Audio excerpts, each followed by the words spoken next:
Bismillahirrahmanirrahim. Assalamualaikum warahmatullahi wabarakatuh. Alhamdulillah, kita bersyukur kepada Allah bisa melanjutkan perkuliahan kita, yaitu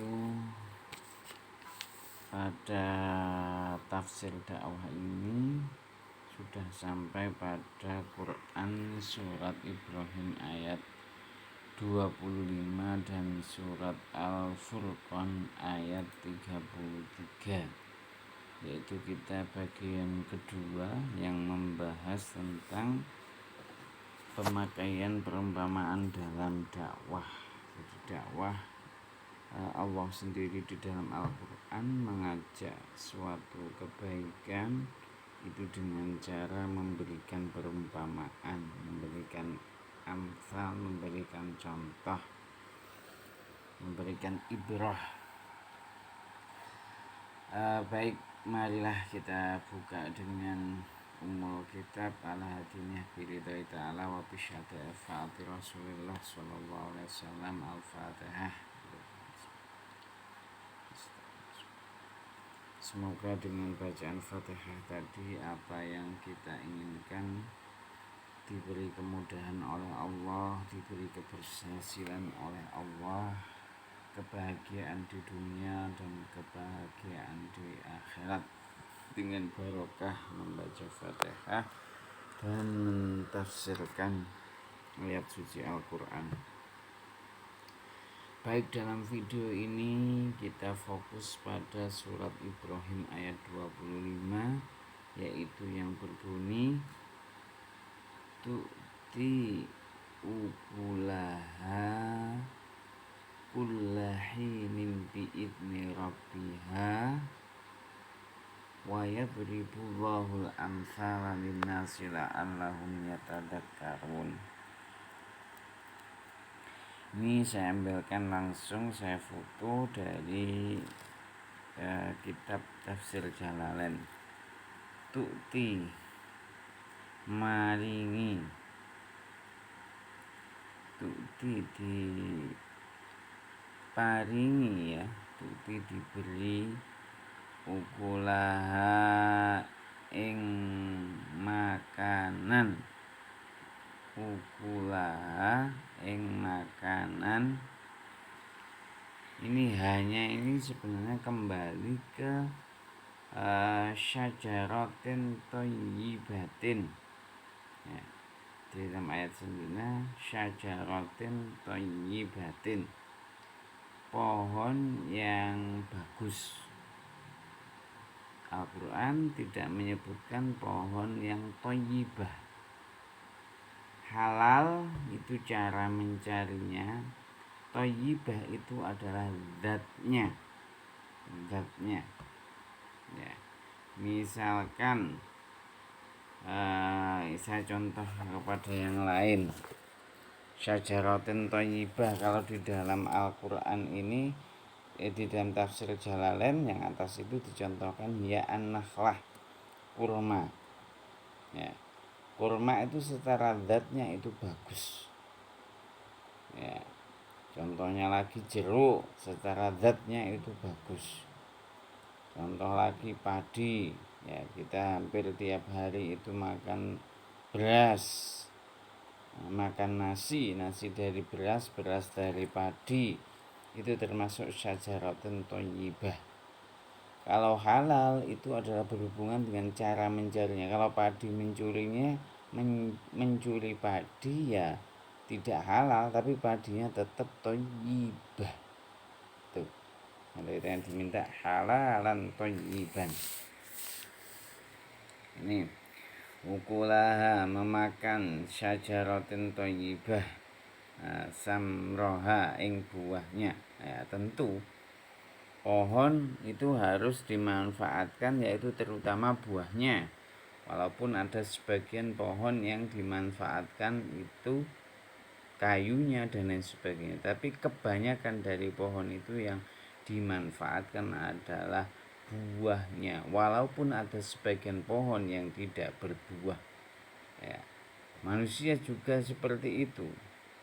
buahnya di situ diibaratkan manusia itu adalah manfaatnya ya.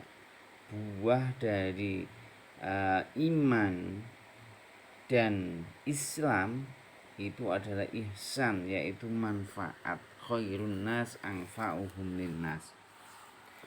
Kullahinin biizni rabbiha, kullahinin saben-saben waktu biizni rabbiha kelawan izin pangerane syajaratin thayyibah ya.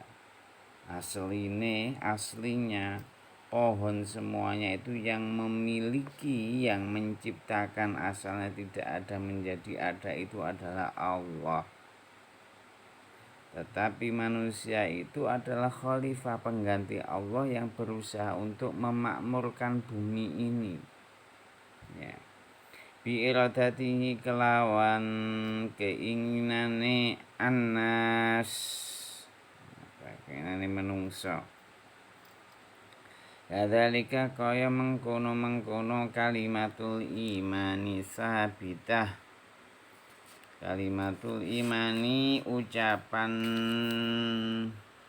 sing memperkuat iman, asabitah sing tetep. Jadi ucapan itu ono sing nambahi iman, ono sebaliknya ucapan itu atau ungkapan dari lisan itu yang menghancurkan iman. Contohnya mudah ya. La ilaha illallah Muhammadur Rasulullah. Tidak ada Tuhan selain Allah. Itu sudah kalimatun thayyibah. Itu sudah menguatkan iman. Bismillahirrahmanirrahim. Itu kalimatan thayyibah. Menyembelih ayam saja kalau tidak dibarengi dengan kalimat thayyibah, dengan menyebut nama Allah Bismillahirrahmanirrahim, maka hewan tersebut haram ya. Di samping kalau kita menyembelih ayam itu mendapatkan manfaat secara zat, ayam itu adalah bagus, kita dari kalimat thayyibah itu menjadi halal. Kalau tidak menyebut nama Allah akan menjadi haram. Al iman sabitah fi qalbil mukmini, ing dalam atine mukmin. Tentu iman itu berada di dalam hati. Kalau diibaratkan seperti pohon, maka iman itu adalah akar yang berada di bawah tanah. Fi qalbil mukmini, ing dalam atine mukmin, kaya dene seperti akarnya tumbuh-tumbuhan yang berada di dalam tanah, yang semua manusia tidak bisa melihat kecuali dengan alat-alat tertentu. Dengan kasat mata tidak akan bisa melihat akar pohon kecuali dijabut, atau dengan alat tertentu bisa tembus. Kalau mata tidak bisa melihat akar yang berada di dalam tanah. Wa amaluhu lan utawi amale al mukmin, ya itu yang paling dekat mukmin, iku yas'atu munggah ila samai maring langit. Jadi amale menungso iku munggah nanggone langit, naik ke langit. Wayanaluhu lan memperoleh barokatuhu keberkahan. Iki nduk-nduknya oleh keberkahan, yaitu ziyadatul khair. Wasawabuhu lan pahala kullu waktin, saben-saben waktu, setiap melakukan amal yang baik yang didasari dengan iman. Jadi sebenarnya kita mau apa saja itu dasarnya harus iman, menganggap bahwa ini adalah karunia dari Allah, Allah yang memberikan kepada kita. Kalau kita mulai dengan bismillah, dengan menyebut nama Allah, maka kalimat tersebut yang kita ucapkan bismillah tadi, juga amal kita akan naik ke atas, sehingga di dunia ini kita mendapatkan keberkahan hidup hidup kita di dunia ini semakin hari semakin baik. Yang meningkat kebaikannya bukan keburukannya, dan mendapatkan tentunya pahala. Di sini yang dimaksud kalimatan thayyibah itu adalah kalimat la ilaha illallah atau kalimat apa saja yang bagus. Itu seperti pohon yang bagus. Pohon yang bagus tersebut itu dasarnya atau akarnya itu di dalam bumi. Kemudian wafaroha, kemudian cabangnya, pohonnya, kalau akarnya itu di bumi, jadi di bumi itu adalah tempat untuk menanam. Maka ketika kita pahala kita sholat, pahala kita membaca Al-Quran, itu kalau dilihat secara batin, kalau kita mengetahui, diberitahu oleh Allah, maka di bumi itu adalah akar dari pohon tersebut, kemudian pohonnya atau kayunya, atau kalau umbi itu ya jalurnya itu naik ke atas, kayunya itu naik ke atas sampai ke langit. Sampai ke langit, kemudian ke langit, di langit itu adalah keluar buahnya. Maka nanti kita di akhirat itu sudah tidak menanam lagi, tetapi hanya memanen. Apa yang kita tanam di dunia seperti sholat kita, berbuat baik kepada orang tua, hormat kepada guru, apalagi hormat kepada dosen, hormat kepada siapa saja, memuliakan anak kecil ya. Itu semua nanti akan berbuah di akhirat. Diibaratkan sekarang itu adalah seperti pohon yang akarnya tumbuh dengan kuat di bumi, kemudian pohon tersebut tumbuh tinggi ke atas sampai ke langit.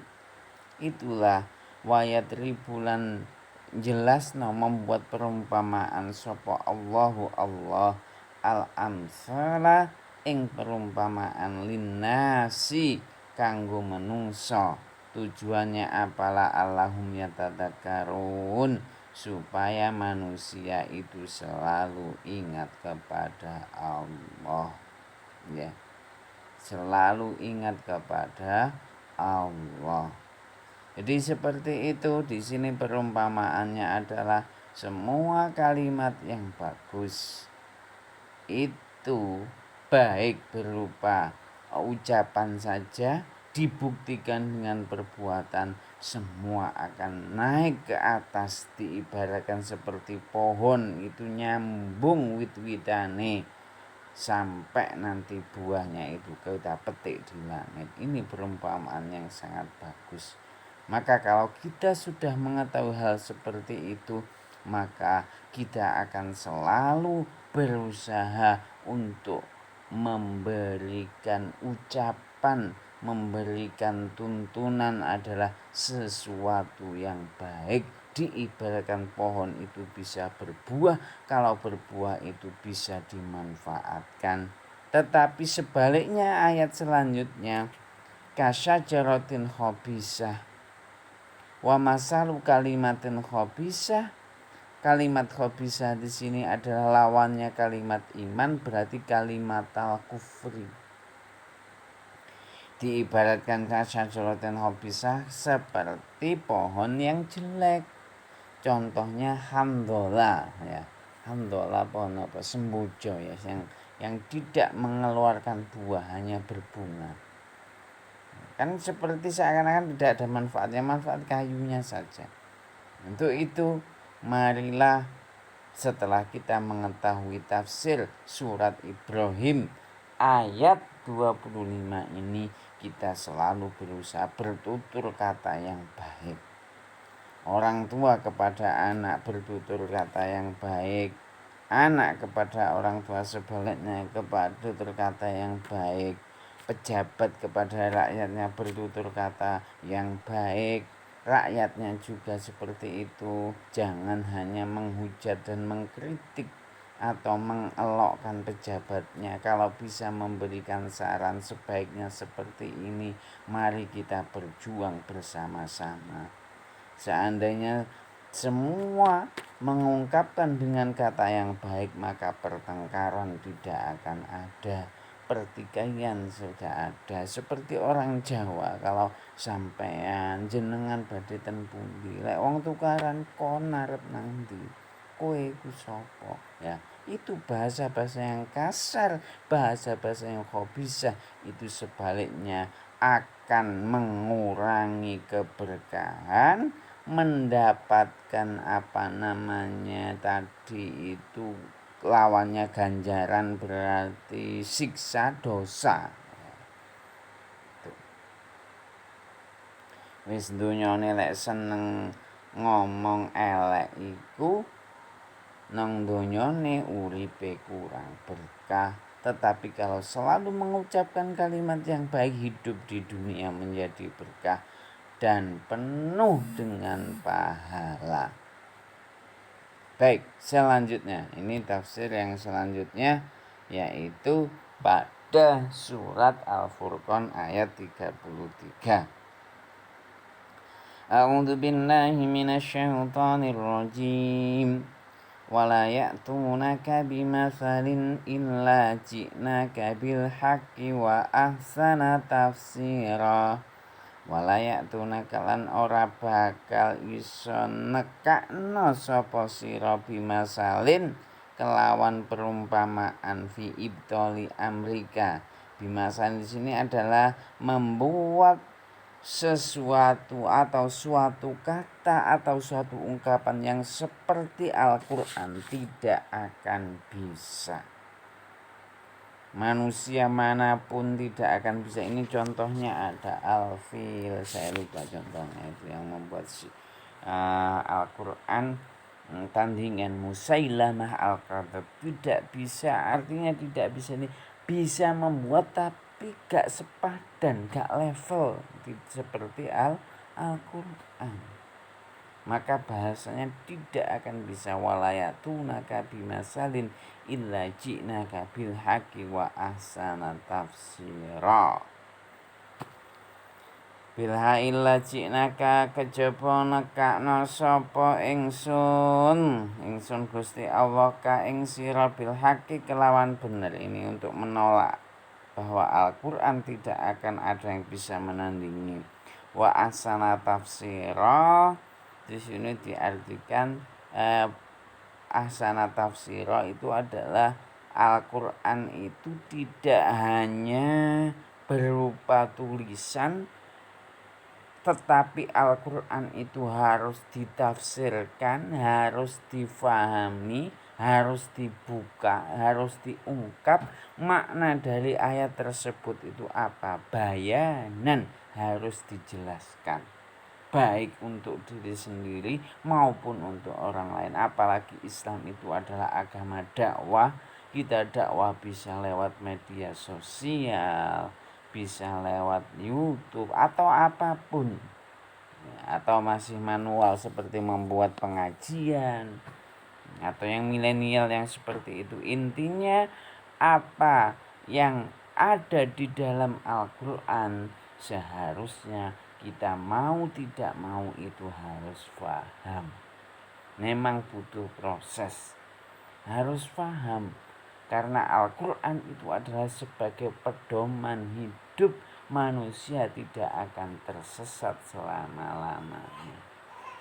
Ya, maka Al-Quran di akhirat itu adalah sebagai syafi'an, sebagai penolong, juga sebaliknya sebagai saksi. Apabila orang tersebut sudah ada Al-Quran, itu mereka tidak mau melaksanakan perintah Al-Quran. Ya, demikian yang bisa saya sampaikan. Semoga apa yang saya sampaikan ini dari beberapa tafsir dari tafsir Jalalain ini bermanfaat. Apabila masih ada kekurangan, nanti bisa kita diskusikan. Aqulu qaula hadza wastaghfiru li wa lakum wa lisairil muslimina wal muslimat wallahul muwaffiq ila aqwamit thoriq biridhai ta'ala wa bi syafaati Rasulillah. Wassalamu alaikum warahmatullahi wabarakatuh.